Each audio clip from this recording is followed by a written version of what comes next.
थी, उसके बाद शुरू कर देना चाहिए था, लेकिन मकड़ जाल में फंसा करके सरकार जानबूझ करके रोक के रखे हुए है ताकि शिक्षकों के सामाजिक और राजनीतिक स्तर को हम ऊंचा नहीं उठा सकें। सबसे बड़ी विडंबना ये है कि जो शिक्षक STET TET पास कर चुके हैं उनको ये बात पता है कि मेरी बहाली होनी है, लेकिन वो बहाली की प्रक्रिया में रुके पड़े हुए हैं, जिसके कारण वो दूसरे जगह पर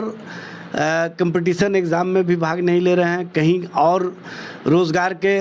लिए जा नहीं पा रहे हैं और उनका सारा मामला रुका पड़ा हुआ है, जिसके कारण उनके पारिवारिक स्थिति भी कहीं ना कहीं उनके वजह कर चरमरा रहा है और उनके साथ साथ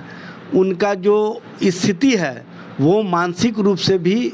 सोचनीय हो चुका है कि अब क्या करेंगे, अब क्या हो सकता है, सरकार क्या करेगी। सरकार स्पष्ट रूप से कोई बात बताती नहीं है। माननीय शिक्षा मंत्री विजय चौधरी जी हमेशा 2 महीने के अंदर बहाली प्रक्रिया पूरी कर ली जाएगी, 3 महीने के अंदर पूरी कर ली जाएगी,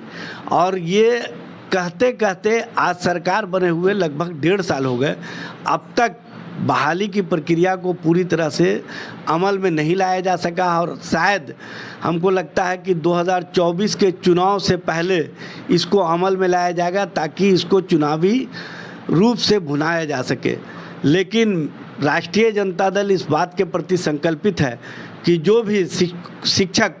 बहाली जिनकी होनी है उनको अविलंब बहाल किया जाए, अन्यथा राष्ट्रीय जनता दल इनके लिए सड़क से लेकर सदन तक लड़ाई लड़ने का काम करेगा। देखिए, ट्विटर और फेसबुक और व्हाट्सएप के माध्यम से तो कैंपेन चल ही रहा है। सबसे बड़ी बात यह है कि ये जब अपनी मांगों को लेकर के सड़कों पर आते हैं तो इनको बेरहमी से पिटवाने का काम भी यही सरकार करती है, जबकि वो ऑलरेडी उनके कर्मचारी हो चुके हैं। जब अपने कर्मचारियों के साथ ऐसा व्यवहार सरकार का है तो आम जन के साथ कैसा व्यवहार होता होगा ये समझा जा सकता है। सरकार सिर्फ और सिर्फ लाठी के जोर पर लोकतंत्र को दबाने का प्रयास कर रही है और जो बहाली की प्रक्रिया है, जो बेरोज़गार नौजवान हैं उनके साथ अत्याचार करने में इनको मज़ा आता है, उनके साथ दुर्व्यवहार करने में इनको मज़ा आता है। इसीलिए आप देखे होंगे जब जब बहाली के लिए छात्रों को बुलाया जाता है तब तब बहाली से पहले उनको पीटने और पिटवाने का काम होता है। ये है सरकार की मंशा और ये नौजवानों को समझना चाहिए कि सरकार जो भी काम करती है वो कहीं ना कहीं आंदोलन के कारण, संघर्ष के कारण और जन दबाव के कारण और विपक्ष के द्वारा जो दबाव बनाया जाता है उसके कारण कुछ काम हो पाता है।